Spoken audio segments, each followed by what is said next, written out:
مثل ما قال سمو الأمير أن هناك استاذ في المملكة العربية السعودية، وهذا اهتمام خاص من خادم الحرمين الشريفين للرياضة السعودية وللشباب السعودي. انبنى استاذ الملك فهد الدولي. هذا الاستاذ تكاليفه تعادل ما صرف على الرياضة الكويتية من تأسيسها. إذن يختلف كل دولة من دولة في بناء حضارة اللي يراها، ويختلف الدفع، والدفع ترى العامل اللي بناه مو كويتي ولا سعودي، العامل اللي بناه أجنبي.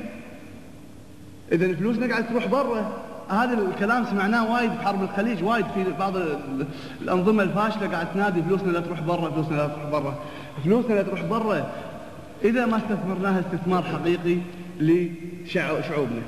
لكن إذا كان فيها مردود لشعوبنا كبير، إذا خلها تروح برا. زيادة الدعم. وبعدين الشيخ أحمد لما قال مثلا طيب احنا بيننا استاذ الملك كم كثر ميزانية الكويت من استاذ الملك فهد، من قال له هالكلام؟ ما كلف التكلفة المهولة هذه. لاحظت لما مبلغ معقول بني، وبعدين من قال كلها شركات أجنبية؟ لا، اللي صمموا ورسموا شركة سعودية وأشرفت عليه بكل فخر واعتزاز شاب سعودي.